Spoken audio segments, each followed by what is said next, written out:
안녕하세요. 원리 확률 통계 이원우입니다.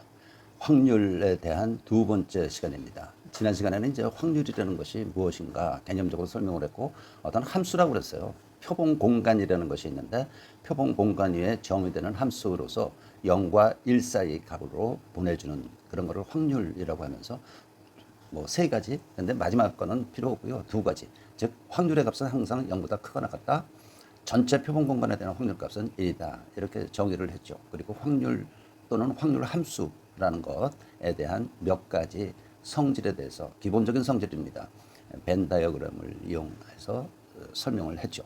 오늘은 조금 어려운 개념인데 결합 확률에 대해서 정의하고 결합 확률이라는 것이 어떤 것인지를 알아보도록 하겠습니다. 조금 복잡해졌을 뿐이지 어려울 거는 없습니다. 결합 확률과 관련해서 한계 확률 또 중요한 조건 확률을 정의하고 몇 가지 예로 설명을 해보려고 합니다. 자, 시작할까요? 결합 확률. 결합 확률이라는 것은 이제 두 가지 이상의 시행에 대한 확률을 결합 확률이라고 합니다. 3개, 4개, 10개, 일반적으로 N개 뭐 다 좋습니다.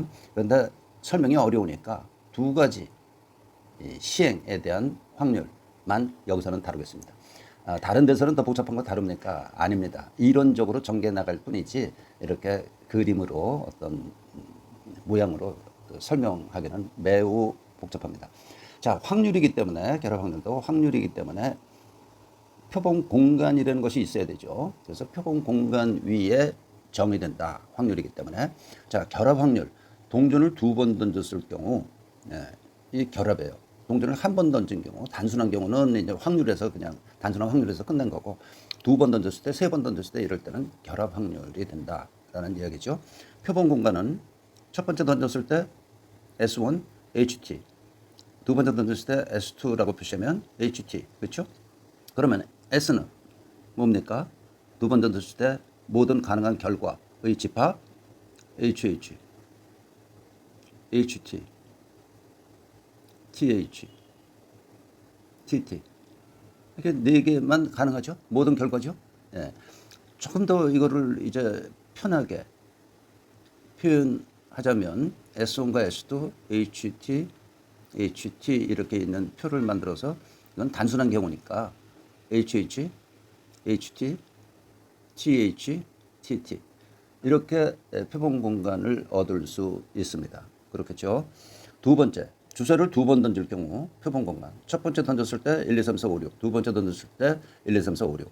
그래서 마찬가지 이런 표를 만들어서 표본 공간을 적으면 여기 나와 있는 건 표본점들이죠. 36개의 표본점들 1112 해서 64, 65, 66까지 36개의 표본점으로 이루어진 표본 공간이 정의됩니다. 이 각각에 대해서 확률이 얼마인지 알 수 있죠? 네, 다 36분의 1이야. 그렇죠? 이런 우리가 경험적으로나 직관적으로 생각할 수 있는 어떤 확률이라는 걸 가지고 토대로 이제 결합 확률이라는 것도 이야기를 할 수가 있습니다. 동전과 주사위를 던졌을 경우, 동전을 던지고 주사위를 던졌을 경우, S1 동전을 던졌을 때 표본 공간 HT, 주사위를 던졌을 때 표본 공간 S2는 1, 2, 3, 4, 5, 6. 그래서 여기다가 위에서 표 만들었듯이 S1, HT, S2, 1, 2, 3, 4, 5, 6. S는 S1 곱하기 S2 곱하기 뭐 숫자 곱하기는 아니지만 곱하기 형태로 표현을 합니다. 그래서 H1, H2에서 T1, T2, T6까지 12개의 표본점으로 이루어진 표본 공간을 생각할 수 있는 거죠. 그렇죠? 이런 게 표본 공간이다.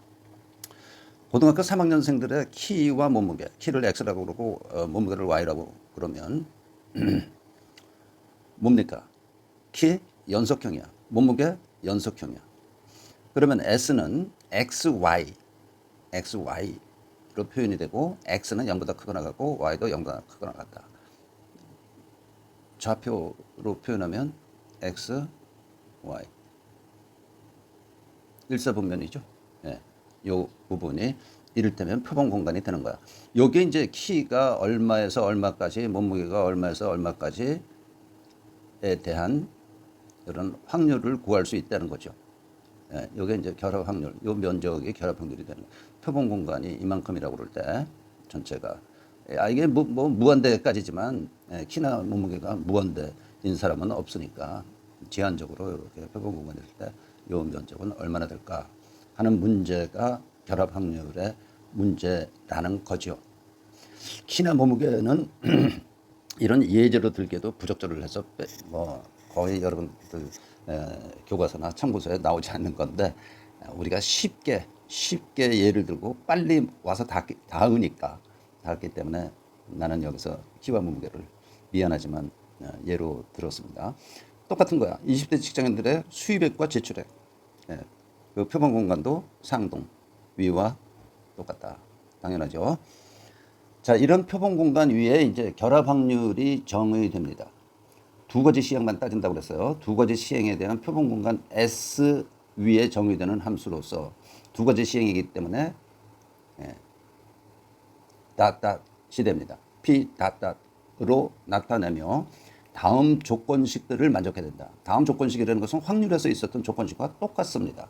첫 번째 시행의 표본 공간 S1 내에 있는 임의의 A와 부분집합이죠. 두 번째 시행의 표본 공간 S2 내에 있는 임의의 부분집합 B에 대해 PAB에 대한 확률은 0보다 크거나 같다. 확률값이 음수여서는 안 된다는 거죠.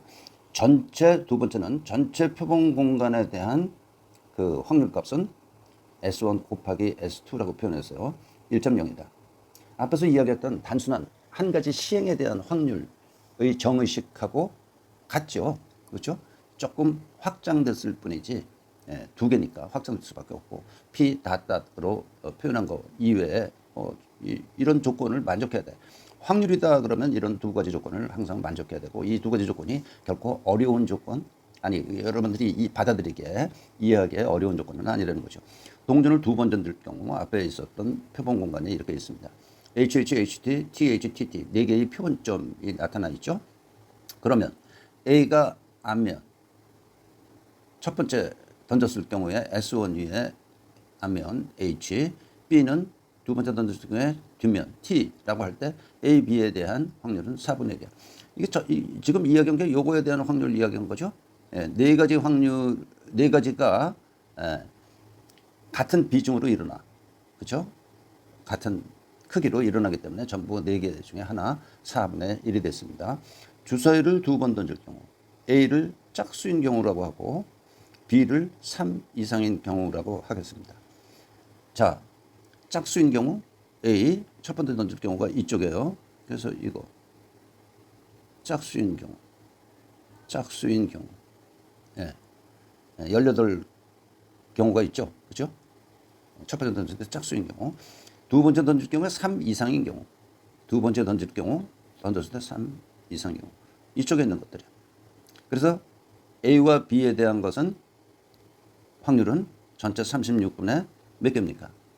여기 4개, 4개, 4개, 12개. 그래서 3분의 1. 이렇게 구한 것을 결합 확률이라고 합니다. 자, 단순히 동전이나 주사위 이외에 실제에 여러분들에게 이제 주어질 수 있는 결합 확률을 한번 살펴보겠습니다. 예를 들면 이겁니다. A 회사의 결근자 수와 B 회사의 결근자 수에 대한 두 가지 이래요. A 회사, B 회사 결근자 수 결합 확률이 다음과 같다. 이거를 표로 정리한 게 표를 이쪽으로 정리한 거나 뭐 똑같은 이야기인데요. A 결근자 수가 0, 1, 2고 B 결근자 수는 0, 1, 2, 3이야. 다른 경우는 없어요. 0, 0, 1 확률이 0.05, 0, 1, 1 확률 0.05, 0, 2, 1 확률 0.10. 여기 다 써 있어요. 여기는 이건 당연히 아무것도 없으면 아무것도 있지 않으면 0이니까 여기도 0. 그 다음에 1, 0, 0.05, 1, 1, 0.10 이렇게 결합 확률이 표현되어 있습니다. 이것들의 합은 뭐예요? 1.0. 전체 표본 공간에 대한 확률이므로 1.0. 확률의 합이 1이다. 확률들의 합이 1이다. 이것도 간단하지만 중요한 겁니다. 간단하지만 중요한 거다. 확률값이 음수다라고 생각하는 사람은 전혀 없을 거야. 그건 뭐 알 필요도 사실은 없고.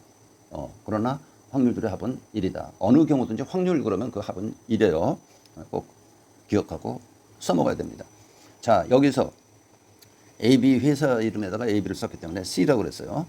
A 회사에 한 명 이상 결근했을 경우, 한 명 이상 결근했을 경우, 이 경우죠. 한 명 이상.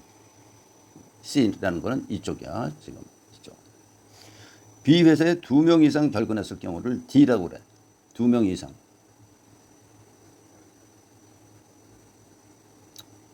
여기다 하면 되겠네.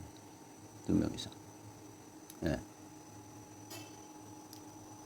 A 회사에 1명 이상 결근했을 때. 왜 여기다가 칸을 쳤나요? 여기까지 와야지. 여기까지. 미안합니다. 여기까지 오고. 여기 2명 이상. 그러니까 이 부분이야. CD는 0.25, 0.10, 0.10,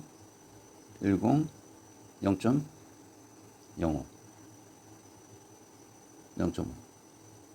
C와 D에 대한 확률은 0.5가 된다. 이거이면서 A 회사에 1명 이상 결근했으면서 1명 이상 결근했으면서 이 부분 B 회사에는 2명 이상 결근했어요. 2명 이상. 그러니까 이 부분에 합이 되는 거죠. 그렇죠? 이게 결합 확률이다라는 이야기입니다. 예. 이제 한계 확률과 조건 확률을 연이어서 설명하겠습니다. 한계 확률, 결합 확률에 어느 한 시행에 대한 확률만 알고 싶어. A 회사의 결근자 수의 확률 분포만 알고 싶어. 그러면 B 회사는 상관없어. 그러니까 B 회사 거는 다 합하는 거예요. A 회사 결근자 수가 0명일 확률은 이거 3개 합해서 0.2. 1명일 확률은 이거 4개 합해서 0.5. 2일 확률은 이거 3개 합해서 0.3. 이것들의 합도 1.0. 그렇죠? 네. 그다음에 B 회사 결근자 수에 대한 확률만 알고 싶어. 0명일 때. A 결근자 수는 상관없으니까. 이거 합하면 0.1. 1명일 때 0.3. 3개 합해서 2명일 때 요거 3개 합해서 0.45. 3명일 때 2개 합해서 0.10. 이것이 B 회사 결근자 수에 대한 확률입니다. 그렇죠? 그래서 그걸 식으로 표현하면 조금 복잡한 표현이 되기 때문에 그냥 이 표를 가지고 설명을 했는데요. A 회사 결근자 수에 대한 확률은 PAB를 모든 B에 대해서 합한 거야. 여기 합한 거. 그렇죠? 예. B에 대한 한계 확률, 주변 확률은 PAB를 모든 A에 대해서 합한 거야. B 회사 결근자 수에 대한 확률. 아시겠습니까? 주변 확률. 이걸 표에서 주변에다가 적는다고 그래서 이제 주변 확률이라고도 부릅니다. 한계 확률이라고도 불러도 되고 주변 확률이라고 부르기도 합니다. 여기 뭐 조금 아까 구해놓은 거 다 있네요. A의 0명일 확률 0.2. 이것들 다 합한 거라는 거죠. 1명일 확률 0.5. 2명일 확률 0.3. B 회사의 0명일 확률 0.1.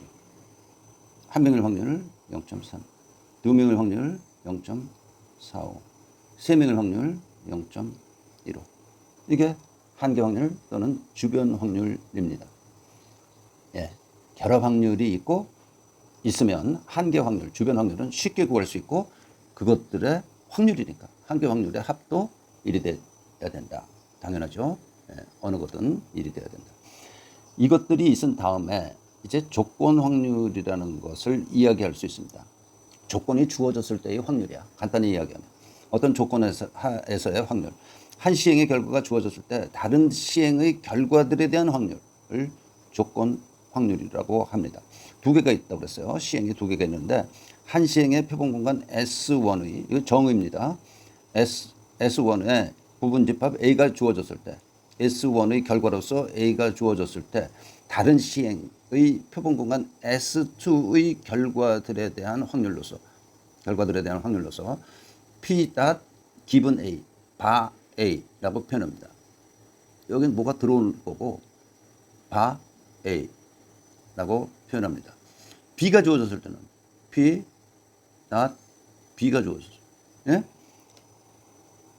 다른 시행 S2의 부분집합 B가 주어졌을 때 예, 앞에 있는 시행 S1에 대한 것도 마찬가지입니다. 똑같습니다. S2의 임의의 부분집합 A에 대해 부분집합의 미안합니다. 한 조건 확률은 어떤 임의의 어떤 것에 대해서 조건 확률은 0보다 크거나 같다.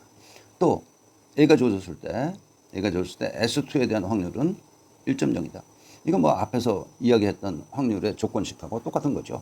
이거는 기억하고 있어야 됩니다. 특히 이 부분. 부분집합들의 미안합니다. 전체 조건 확률들의 합은 1이다 하는 거예요. 어떤 것이 주어졌을 때 부분집합이라는, 왜 자꾸 부분집합이라는 용어가 나오나요? 조건 확률이라는 것이 정의되는 거고, A가 주어졌을 때의 조건 확률, 그것도 확률이기 때문에 그 합은 1이 된다라는 이야기입니다. 자, 이거 한번 구해볼까요? A 회사의 결근자 수가 한 명이 주어졌어요. 그리고 B 회사 결근자 수가 0일 때, 1일 때, 2일 때, 3일 때 각각 어떻게 되나? 조금 먼저 생각을 해보죠. 0일 때, 1일 때, 2일 때, 3일 때의 확률이 이것들의 합은 아니잖아요. 왜?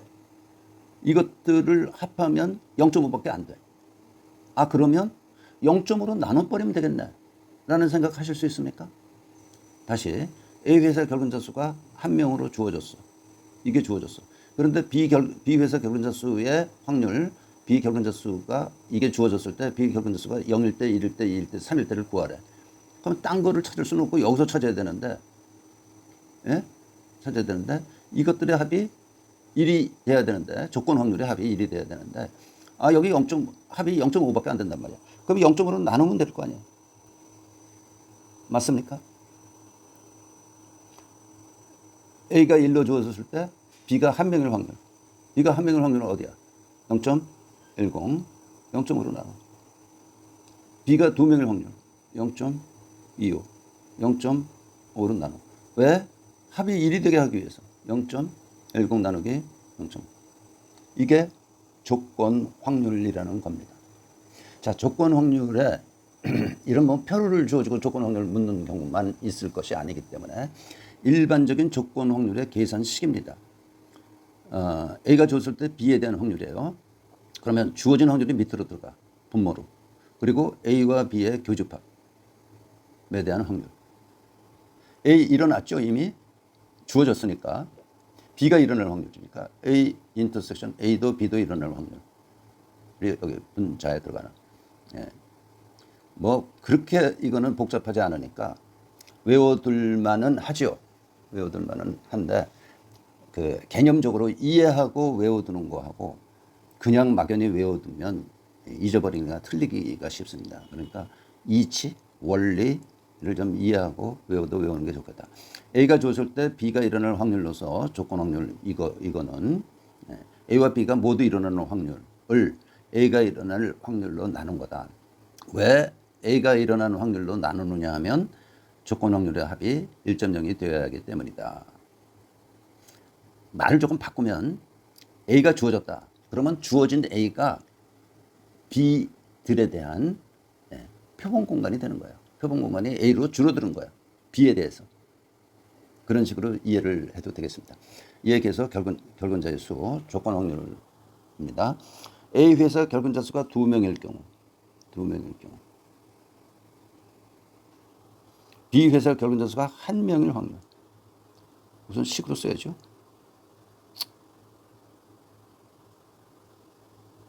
A 회사 결근자 수가 2명일 때 B 회사 결근자 수가 1명일 확률. 요거 뭡니까? 0.3분의 0.15. 그렇죠?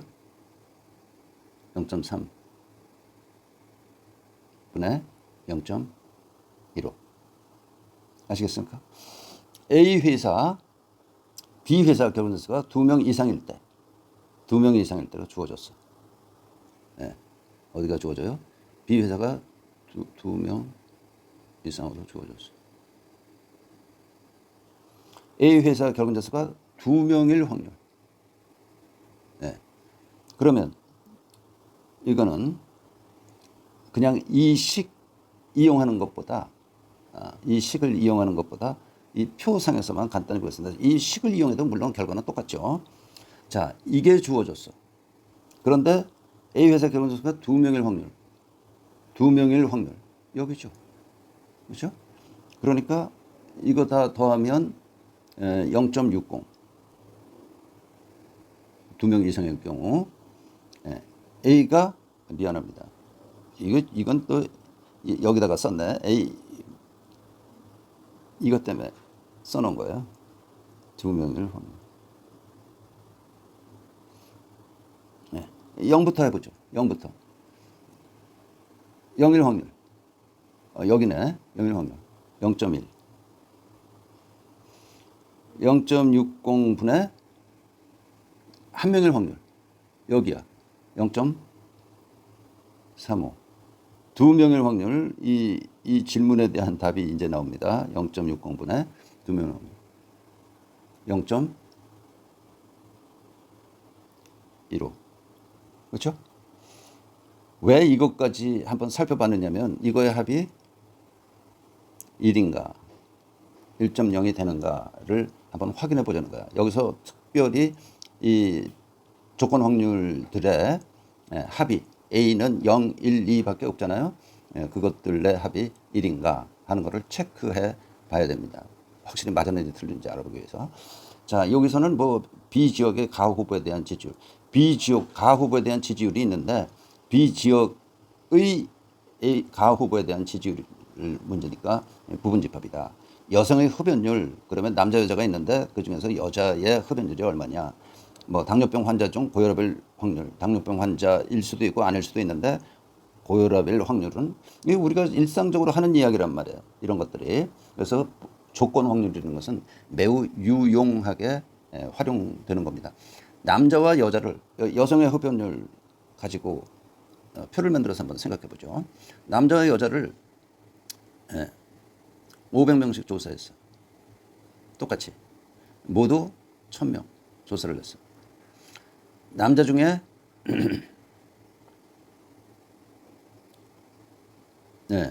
남자 중에 흡연자가 200명이 나왔고 비흡연자가 300명이죠. 이렇게 조사됐다는 얘기예요. 여기는 50명이 흡연한다고 그랬고 비흡연자가 450명인 거죠. 그죠? 흡연 인구는 250. 비흡연 인구는 750. 이렇게 된 거네. 그러니까 흡연율 그러면 1000분의 250이야. 0.25. 그런데 여성의 흡연율, 여기 여성의 흡연율이죠. 그러니까 여성 중에서 흡연하는 사람 따지려면 얼마입니까? 여성의 흡연율은 10%예요. 그렇습니까? 그렇죠? 남자의 흡연율은 40%. 남자의 흡연율은 40%. 전체 흡연율은 25%예요. 전체 흡연율은 25%. 요 인원수를 똑같이 했기 때문에 마치 요거의 평균처럼 얻어졌는데요. 인원수가 달라지면 이제 그 좀 달라지죠. 소위 말해서 비중이 달라지기 때문에 그런 것들이 조건 확률입니다. 조건 확률을 이용한 문제들이 꽤 많이 수능 시험에 출제되는 것을 알고 있습니다. 조금 더 자세한, 조금 더 구체적인 조건 확률에 대한 이야기를 다음 시간에 해보도록 하겠습니다.